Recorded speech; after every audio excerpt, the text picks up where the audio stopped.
Good day, it's Father Tom, and I'm glad to be with you today. And today is the first full day of the President Obama administration, and I want to prophesy. This is prophetic. I want to prophesy. This is not a feeling. I want to prophesy. Okay, so this is prophetic. First thing, President Obama will sign the FOCA Act, of course, which will strike out all the inroads we made as pro-life people about abortion. That means parental consent, and his whole experience will go into infanticide. All right? This is real.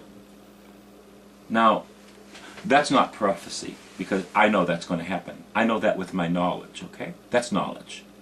So I don't need a prophetic word for that, but that's what will happen. And it will be passed, okay? It will be passed. Now the prophecy comes like this. Then you watch the economy. You watch the economy. You watch that God will judge us in our pocketbooks. You watch.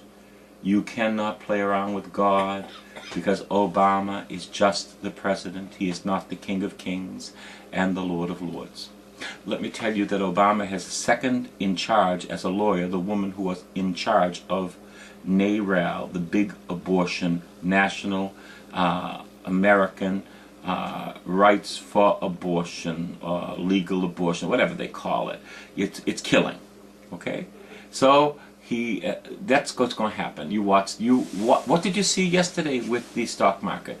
Well, honey, I want you to all look down, because it's going south. God has begun to judge the church, and the church was judged in our pocketbook. We will continue to be judged. You know why?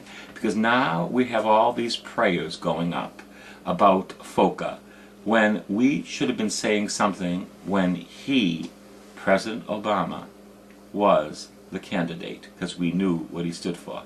But because the church has no courage, no guts, no testicular fortitude, because it is not prophetic in the world, you know what that means? That means that everybody will suffer. Father Karapi says, the problem with the world is the priests. He says, because the priests don't do their job, that means everything falls in. That's real.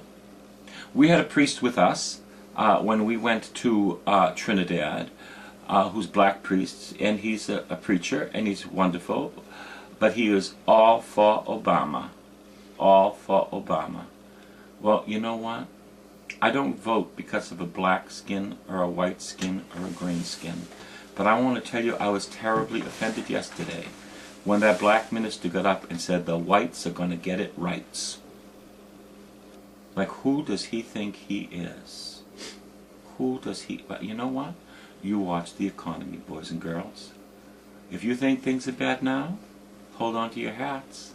Keep on watching the stock market and look down. It's going south. And the church will suffer also, because the church has not taken her prophetic role. You want to know why? I'm going to tell you. In the Old Testament, the Jews were being absorbed by the Greek culture. And if you read the book of Maccabees, you would see how absorbed they got by the Greek culture. Their men were asked to take off the signs of circumcision, which is the sign of the covenant that God made with Abraham, okay? And they did it because they wanted to join the world, and they wanted to go in their birthday suits to the gymnasia. This is real. You read it. It's in the book of Maccabees. And as a result, the Jews got literally absorbed into the culture. But God raised up, thank God, a remnant, and that remnant were the Maccabees, who found someone worth living for and someone worth dying for. They were like terrorists. That's what they were. But they won the game. They won the game. And they saved Judaism. Without the Maccabees, we would not have Judaism today. This is real. This is history. I'm telling you, the church has been absorbed by the culture. And without any testicular fortitude, without any prophetic stance that you make despite your tax-free number, you know what happens? We get more absorbed into the culture. And the FOCA bill will pass, the FOCA Act, F-O-C-A, yeah? That will become a law. When I saw the 2 million people in front of President Obama yesterday, I said 2 million duped. Duped. Today, he's already signed to let terrorists go out of Guantanamo Bay. Isn't that something? Let's shake hands with the Ayatollah. Let's shake hands with the terrorists. If your hands are open, we'll shake hands with you. If your hands are clenched, we'll have nothing to do with you. I'm going to tell you, my friends,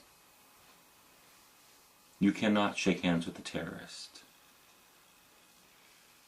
If you cannot trust the church, who is supposed to be Christian, I'm talking Catholic, Protestant, and Orthodox. I'm talking about the whole church. If you cannot trust the church, like in Connecticut, when someone says they have been raped, Catholic hospitals cannot give a test to see if they're pregnant. That's the law, which means they have to scrape or give the pill, whatever they're doing, okay? This Catholic hospital, if you cannot trust the church, who is supposed to be Catholic, Christian, how can you trust a terrorist? Like the Jews of old, we have been absorbed into the culture. I received a letter from a priest. I just want to tell you this is the letter I received, saying that I told people that Cardinal O'Malley was not pro-life. Well, let me just tell you this. I'm going to tell you this. They lived in Brighton, all right? They lived in Brighton for years. They drove by Commonwealth Avenue, the abortion mill, maybe 5 times a month. That's a few times. Planned Parenthood. It was just like they drove by. That's all. Just like they drove by. It would be like we have the German Nazi camp, and we know what's going on, and we just drive by. You know, we just drive by. It's fine. I have business to do today. We drive by. I do not hate Cardinal O'Malley. As a matter of fact, I care about him. But I'm going to tell you, he is responsible, as the Archbishop of Boston, for every person in the Archdiocese, Catholic, Protestant, atheist, Jewish. He is the pastor. And he will be held accountable, as I am held accountable. When you drive by Planned Parenthood, it would be like driving by Dachau. How can you do it? In all reality. How can you do it? How can you do it? This is real. I'm not angry with Cardinal O'Malley. The church has no courage, not only in Boston, throughout the country. There are a few bishops that do, but not many. And so, you know what? I speak prophetic.